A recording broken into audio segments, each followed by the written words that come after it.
Hi there, everybody. I am so excited about this Nintendo Direct. Y'all have no idea. There was so much great stuff announced. We are in the twilight years of the Nintendo Switch, and they're not going out with a whimper. They are going out with a bang! And I think that is something that is worth subscribing for as I try to make my way to 100,000 subscribers this year. And I do hope that y'all can help me out with that. It is a long shot goal, but I'm trying my best for that. And I have a ton of games to go over with you now that were just announced. Like, things that I thought were just dead in the water are here. We have so many games, so many like new games that came out of nowhere too, that nobody knew anything about.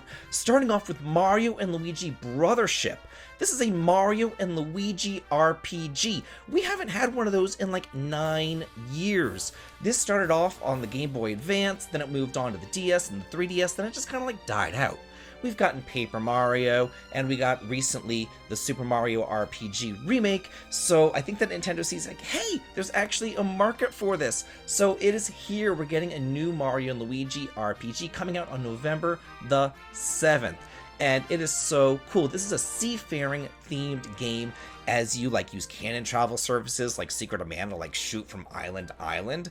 There's also turn-based combat, timed attacks and blocks, team attacks, team skills to travel on through. Like, this is fantastic. I am so glad to see this kind of throwback, but it's done in that's still retro style. Like, you don't have to reinvent the wheel. That's what Nintendo knows. If you have something fun, if you have something that works, don't change it up. Don't just change just for the sake of change. Keep it the same. That is fine. That's what we want. We want games like this. At least I do. Next up was Fairy Tail 2 coming out this winter. I loved the first Fairy Tail game, and I never watched the anime. In fact, I didn't even know that it was an anime until the first Fairy Tail game was announced. But I played it, and it was a whole lot of fun, and I still understood the story. It was great. This is an action RPG with real-time battles and like combos based upon who's in your party, what magics they have and all that. So this looks so much fun, and I cannot wait to get my hands on this and kind of complete that Fairy Tail story for me that I started up. Then Fantasian Neo Dimension. Woohoo! I know what I'm going to be doing on Christmas morning because this is coming out holiday of this year, so sometime in December. If you've never heard of this, this was released on the Apple Arcade, and it's created by the creator of Final Fantasy as well as the composer of Final Fantasy. I've wanted this forever, but I don't have Apple Arcade. But now we're getting this, and this is just, this is fantastic. It's like diorama based, you know, where they actually created these dioramas to like for all the scenes and everything. It's just a really cool graphical style that you don't see. It's incredibly unique. We have turn-based battles with skills that you can kind of adjust to target multiple enemies. And if you don't want to like fight all the enemies at once, you can kind of like stack them up. And then at the end, you can like fight all 10 of them or all 20 of them or whatever at the same time and wipe them all out together. Gosh, this is just like, once I saw this, I thought to myself, oh my gosh, this Nintendo Direct is already crazy. This is already fantastic. And it just kept on getting better and better and better. Next up was Mio Memories in Orbit coming out sometime in 2025. This is a side-scrolling platformer. It looks like a 2D RPG platformer, but what really caught my eye were the graphics. They're absolutely beautiful. This watercolor graphics, this bright, beautiful. There wasn't any dialogue during the trailer, so we don't know much about it, but it's something that I do want to keep my eye on. Something that we do know quite a bit about is Far Magica. We've heard about this now for 2 years because this is coming out by Marvelous on November the 1st. And Marvelous did a bunch of showcases about this game, and this looks like a monster capturing, a monster raising sort of game. And it's farming and it's magic, so it gave me like Harvestella vibes. And you have to do the farming in order to raise your monsters and train them for battle.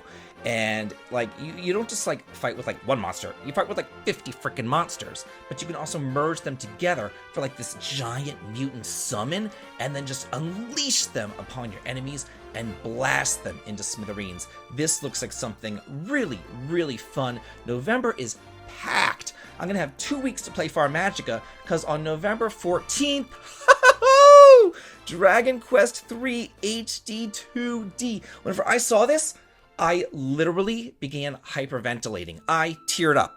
I don't cry. I just don't. It takes a lot for me to cry, and I actually cried. And I thought to myself, this is just amazing. It's so beautiful. It's like my favorite. It brought back so many memories. So many memories of my childhood just came flooding back to me of whenever I played this, whenever I was in 4th grade. And like, I just can't. This had such an impact on me, y'all. It really did. Y'all have no idea that this was like the game that made me fall in love with RPGs. I had dabbled in them before with Dragon Quest 1 and 2 and other games, Crystallis here and there and all that. But like this, it was a world-spanning epic. Literally our world, the real world. Like you can go into the pyramids of Isis. You go to Japan, Romilly, or Rome, Portugal or Portugal, where you go to look for pepper, in Bharata or India. Like there's just so many cool references. And this is actually the beginning of the trilogy, and it said the legacy begins. And I thought to myself, oh my god, it's just number 3. It's not the trilogy. And then boom! Right afterward, Dragon Quest 1 and 2 combined were announced. I was shivering. Tears rolled down my cheeks. And that's coming out in 2025. We don't have a date, but it is coming out in 2025. And then Yuji Horii himself came on and he said, you know, the Dragon Quest trilogy is chronologically done, and he wants you to play it in the chronological order of 3, 1, and then 2. We didn't get any footage for Dragon Quest 2. We just got this beautiful artwork for it, but that's it. So I was just like, I'm still in shock. I'm still in shock. I couldn't believe it. This is just making my year. After that, they kind of went into some derpiness with Denpa Men RPG coming out on July 27th. It's a free-to-play, timed exclusive. I'm not really sure what it is. It has 4-player local co-op. It's like a life sim island thing, but it's also an RPG. You go around, you battle. I saw treasures and stuff. Not really expecting much from this, to be quite honest with you. It is free to play, so you might as well check it out. It's something to kind of tide you over. Then on July 15th, there's Darkest Dungeon 2, which has already been released on other platforms, but now it's getting released for the Switch. It has turn-based combat and it's Darkest Dungeon, so it looks really dark. So I'm not really sure if that's my thing in particular, but it might be yours, so I did want to mention it. Then there's Zelda. We got 2 different Zelda announcements. The first up was that Zelda 4 Swords Adventure is coming to the Game Boy Advance eShop. I played that back in the day. It's a lot of fun. It's basically another way to play Link to the Past. Then the next thing that we got was Zelda Echoes of Wisdom, coming out on September 26th. And in addition to that, there's also a new Switch coming out that's going to launch for the game, like a golden Switch Lite and everything. And here's the deal, y'all. I've said it before and I'm going to say it again. I cannot play 3D Zelda. I just can't do it. But 2D Zelda? I can do that. And this is done in the Link's Awakening graphical style. This is my thing. This is up my alley. I can play this. And here you control Zelda and you rescue Link. This hasn't been done since like the 3DO Zelda's Adventure game, which was actually like the only decent 3DO Zelda game. There's a whole history about that, but whatever. This is just my thing. This is just my thing. So you want to think like, okay, well, how is she going to attack? But she doesn't. It's kind of like a really, really going deep into the puzzle. Zelda gets something called the Tri-Rod, and with that she can learn to echo whatever she wants to. She can recreate any sort of object that you like, be it a table, a bed, a trampoline, a bush. So you can use those to kind of move around and figure out where to go. It's very, very, very puzzly. But as far as battling is concerned, you can also battle with those echoes. You can make an echo of a rock and then pick them up and throw them at your enemy, or you can actually create an echo of one of the monsters that you encountered and have them fight by your side like a little pet or something. It looks very involved. kind of like Tears of the Kingdom, how that was so involved in trying to figure out the puzzles and creating your inventions and all that kind of stuff. It looks like it's the same route as that's going. And it also seems like you can kind of solve the puzzles any which way you want to, get through this game any which way. There's multiple ways to play this game, and I haven't been able to play a new Zelda game in quite a bit of time because they've all been 3D, and Zelda has been one of my favorite series of all time, so that's very upsetting to me. So I am just all about this. I am so happy that I am not only getting one of my favorite RPG series of all time, but I'm also getting like one of my classics. Whenever I first got the NES back in 1987, we got it with Mario, Duck Hunt, and Legend of Zelda, and we would play Zelda together as a family. Even my parents played it together. We would share the save files and all that. My mother had one save file, my father had another one, and then me and my brother had to share a save file. And we kind of played it together as a family, so I have really good memories of Zelda. Then there's another Phantom Brave game called Phantom Brave The Lost Hero, coming out in 2025. And here you play as Verona, and she can communicate with phantoms, and she's going to do this in order to save her friend Ash.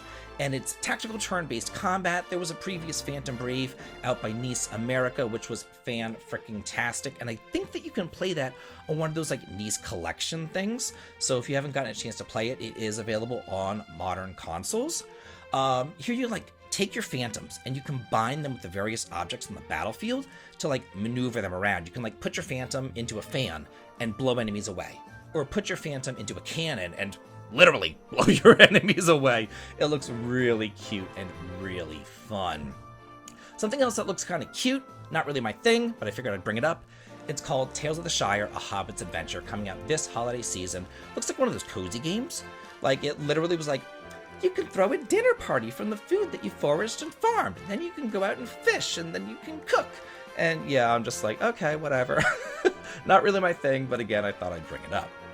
There's also an Ace Attorney Investigations collection coming out on September 6th. This is 2 games in 1, and one of these games has never before been released in the West. So if you're a fan of the Ace Attorney games, you're going to want to check this out. Something that I really liked was that you can use the brand new art or the classic pixel art, because thank God, whenever I was looking at that new art, I was thinking, this looks like a mobile RPG. It looks really cheap. And then it switched over to pixel, and I'm like, that's more like it. There you go. Then there was a new game by the creators of Danganronpa series called the 100-Line Last Defense Academy. This is coming out in 2025.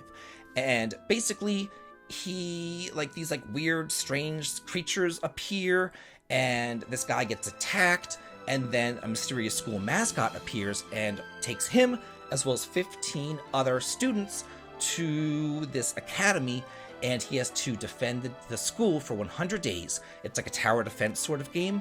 It's really anime. There's Japanese voice acting. It looks like a tower defense sort of game mixed with a visual novel. So if you're a fan of the Danganronpa series, check that out. Then I thought that this was going to be the Saga Frontier remake, but it wasn't. We got a remake of Romancing Saga 2. Romancing Saga 2, Revenge of the Seven, coming out October 24th. Woo-hoo-hoo! This is one of the better ones in the Saga series, y'all. It has a generation system. It has glimmering. This is a complete remake from the ground up. Instead of just regular turn-based battles like it has been previously on the original on the SNES, as well as with the remakes that they've done recently over on the PC and everything else, now we're doing timeline-based battles, kind of like Saga Emerald Beyond. And here you have to fight the legendary 7 heroes of yore who previously saved the world, but now they're out to destroy the world. And you have to defend your kingdom. And there's this generation system where, you defend your kingdom, you grow older, you die, and then your offspring inherits your abilities. You can change their classes up and all that. This is so nice, and it's happy to me because I am glad that Saga is not done. Whenever Square Enix came back and they said, you know what, we're restructuring, we're going to cut the fat, we're going to get rid of some of these other games and only focus on these games, a lot of people were scared. They were scared of, wow, they're going to cut the fat. Oh, well, that means that Final Fantasy is gone. That means that Dragon Quest is gone. And I was thinking, In what universe is Final Fantasy or Dragon Quest gone? Like, give me a break. And then, but another series that I personally thought, oh, this might be gone, was Saga. But Saga is here. Saga is here to stay. This is great news. It looks like what they're really recutting was like Various Day Life, Balan's Wonderland, you know, things like that. So this is fantastic news. This is one of the best Nintendo Directs we have ever had in my lifetime. I really cannot think of anything better, and I am just still floored, especially by the Dragon Quest. I am so happy about this. Now I want to know how y'all felt about this Nintendo Direct. What do y'all feel about it? What are you most excited for? What game are you looking forward to the absolute most? Let me know in the comments. Let's all talk and chat about it there. Be sure that you subscribe, and as always, have a good day.